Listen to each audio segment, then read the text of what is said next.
کے لیے خون بہایا ہے. سب سے پہلے اسلام کے لیے قربانی حضرت خدیجہ الکبریٰ نے دی ہے.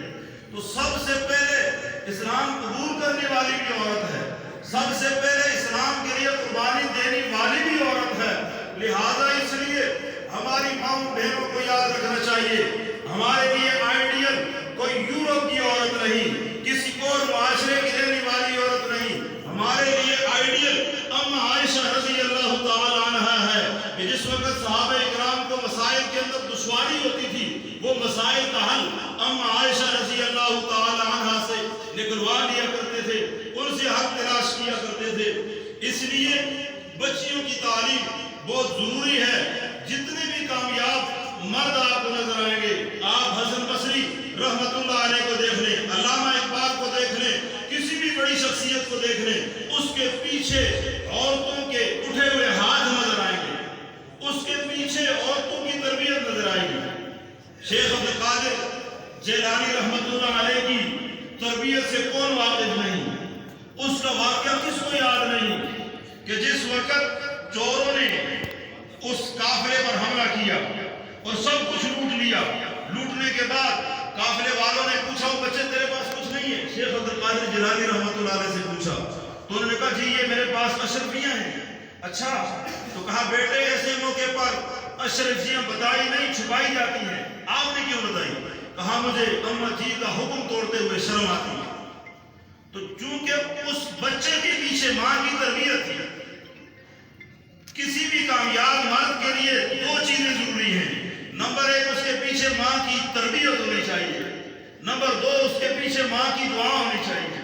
جس وقت عورت کی تربیت ہو, جس وقت عورت کی دعا ہو, اللہ تعالیٰ اس بچے کو, اس جوان کو, اس مرد کو کسی میدان کے اندر ناکام و نامراد نہیں کرتے. اس لیے آج کے اس مجلس کے اندر ہم نے یاد رکھنا ہے کہ سب سے پہلے اسلام عورت نے قبول کیا, سب سے پہلے اسلام کے لیے قربانی عورت نے دی ہے. اور یہ بات بھی یاد رکھنی ہے کہ کامیاب مرد کے لیے عورت کی تربیت ضروری ہے, عورت کی دعا ضروری ہے. شیخ عبد القادر جیلانی رحمت اللہ علیہ نے جس وقت یہ بات کہی تو اس وقت رب ذوالجلال نے ان چوروں کے دلوں پر اتنا اثر کیا, انہوں نے کہا یہ بچہ ایک ماں کا حکم نہیں توڑ سکتا, جس نے اس کو جنا ہے, جس نے ہمیں پیدا کیا ہے, جو ہمارا خالق ہے, مالک ہے, رازق ہے, جس نے سب کچھ دیا ہے, یہ سب کچھ, یہ بحر و بر, یہ خشک و تر, یہ شمس و قمر, یہ شجر و حجر, یہ سب کچھ, یہ پوری کائنات جس ذات نے بنائی ہے, ہم اس کا حکم توڑتے ہوئے نہیں شرماتے. چونکہ پیچھے ماں کی تربیت تھی, رب ذوالجلال نے اس بچے کی اس بات کے اندر وہ وزن, وہ اثر پیدا کر دیا کہ چوروں کی قیا پلٹ گئی. جس وقت تک ماں کی تربیت نہ ہو, ماں کی دعائیں نہ ہو, اس وقت آدمی کی بات وقت کے اولیاء اللہ پر بھی اثر نہیں کرتی. جس وقت ماں کی دعائیں پیچھے ہو, ماں کی تربیت ہو, اس وقت رب ذوالجلال ایک عام آدمی کی نکلی ہوئی بات سے چوروں کی قیا پلٹ دیتے ہیں, ان کو زمانے کا امام و مقتدی بنا دیتے ہیں. لیکن شرط یہ ہے کہ پیچھے ماں کی تربیت ہو. امام کعبہ کا ایک مشہور واقعہ ہر جگہ ہر کسی کو یاد ہے کہ جس وقت اماں جی نے کھانا تیار کیا اور مہمان آئے ہوئے تھے, کھانا تیار ہو گیا اور کھانے کا وقت آ گیا, اس وقت اس کے اندر اٹھا کر کے بٹی ڈال دی.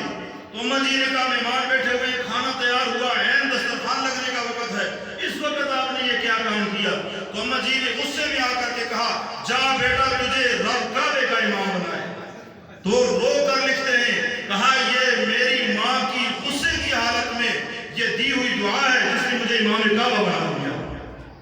جس وقت انسانوں کے پیچھے, مردوں کے پیچھے عورت کی تربیت ہو, عورت کی دعا ہو, رب ذوالجلال ان کو وقت کا امام بنا دیتا ہے, وقت کا اولیاء اللہ بنا دیتا ہے. اس کی بات سے رب ذوالجلال دنیا کو ہدایت دیتا ہے. لیکن ماں کی تربیت نہ ہو, ماں کی دعا نہ ہو, پھر ان کی بات وقت کے اولیاء اللہ پر بھی اثر نہیں کرتی. اس لیے سب سے پہلے اسلام کس نے قبول کیا ہے؟ عورت نے. کیا نام تھا ان کا؟ خدیجہ الکبریٰ رضی اللہ تعالی عنہا. حضور اکرم صلی اللہ علیہ وسلم ان سے بہت محبت فرماتے تھے. ہر وقت کوئی بات بھی ہوتی ایسے ایسے ایسے. اماں فرماتی عائشہ رضی اللہ تعالی عنہا, لگتا ہے اس سے ایسی کوئی عورت نہیں تھی. تو کہا اس نے اسلام پر بڑے احسان کیے ہیں. بہت محبت تھی, بہت پیار تھا. کسی موقع پر حضور اکرم صلی اللہ علیہ وسلم نے ان سے یہ کہا کہ آپ کے ہوتے ہوئے کسی اور عورت سے شادی نہیں کروں گا. تو ایک موقع پر جب حضرت خدیجہ کبریٰ رضی اللہ تعالی عنہا کا انتقال ہو رہا تھا, اس وقت حضور اکرم صلی اللہ علیہ وسلم نے اما خدیجہ کبریٰ سے فرمایا کہ جنت کے اندر اپنی سوگن کو میرا سلام کہہ دیں, جنت کے اندر اپنی سوگن کو میرا سلام کہہ دیں. تو حضرت خدیجہ کبریٰ رضی اللہ تعالی عنہا نے فرمایا کہ آپ نے کہا تھا کہ آپ کے ہوتے ہوئے کسی اور عورت سے شادی نہیں کروں گا, کیا مجھ سے چھپ کے کسی سے شادی کر لی تھی؟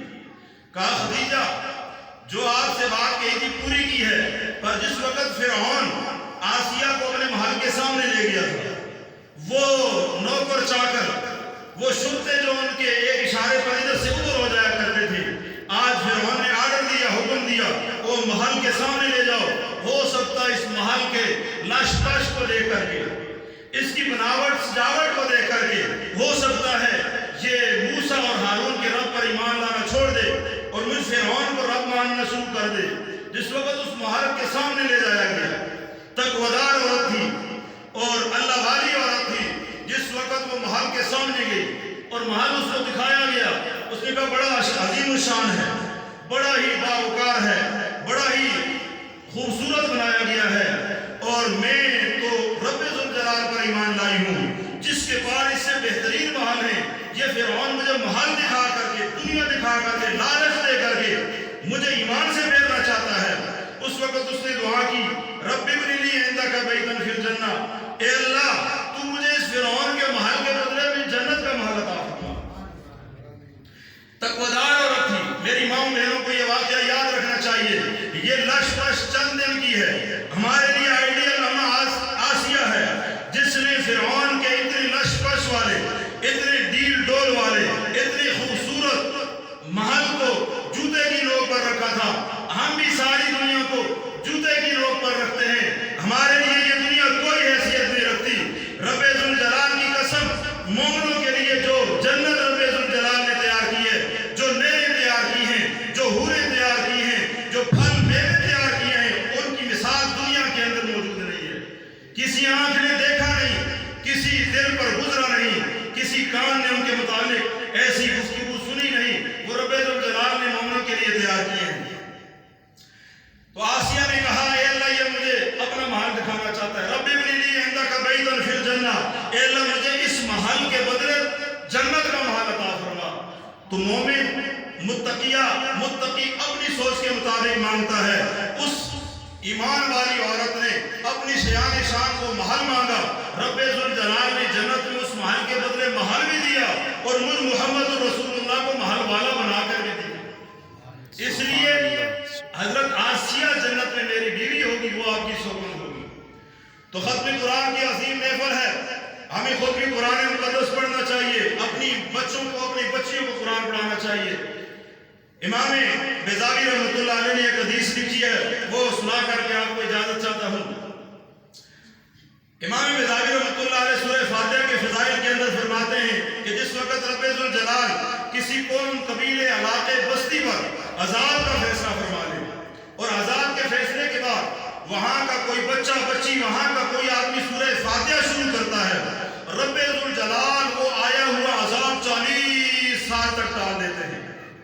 میں نے بارہ پہلے بھی کہا, آپ بھی کہتا ہوں, ہمیں معلوم نہیں ہے ہمارے محلوں پر, ہمارے بستیوں پر, ہمارے علاقوں پر کتنے آنے والے عذابوں کو ان قرآن پڑھنے والے بچوں اور بچیوں نے روک رکھا ہے. رب ذوالجلال کی قسم, جو لوگ قرآن پڑھتے نہیں ہیں, قرآن سیکھتے نہیں ہیں, اپنی اولادوں کو قرآن نہیں سکھاتے ہیں, ان کو حضور کے شکوے کا جواب یاد رکھنا چاہیے. جس وقت قیامت کے اندر رب ذوالجلال کے سامنے حضور اکرم صلی اللہ علیہ وسلم کا یہ شکوہ ہوگا, یا ربی ان قوم اتخذوا هذا القرآن مہجورا, میری اس امت نے قرآن کو چھوڑ دیا تھا. علامہ ابن قیم فرماتے ہیں قرآن کو چھوڑنے کا مطلب یہ ہے قرآن کو پڑھنا چھوڑ دیا تھا, قرآن کو سیکھنا چھوڑ دیا تھا, قرآن کو سمجھنا چھوڑ دیا تھا, قرآن پر عمل کرنا چھوڑ دیا تھا. اور جو آدمی قرآن نہیں پڑھتا, حضور کے اس شکوے کا جواب اس کے پاس ہونا چاہیے.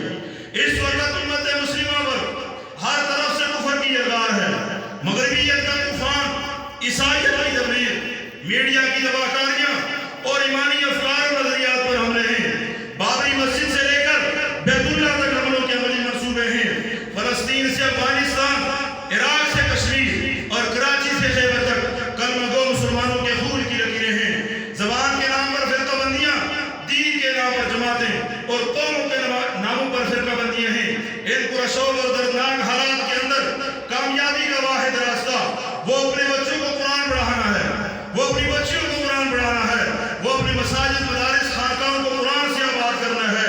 یہی قرآن کا پڑھنا پڑھانا اس وقت کے تمام مسائل سے نکلنے کا حل ہے۔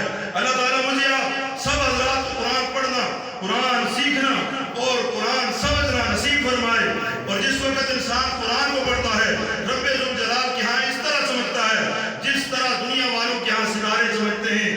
دنیا کی کتابوں میں قرآن چمکتا ہے، قرآن میں رب کا فرمان چمکتا ہے، اور عادت بنا لے جو آدمی تلاوت قرآن کی، رب کے ہاں وہ انسان چمکتا ہے۔ اللہ تعالیٰ ہم لوگوں کی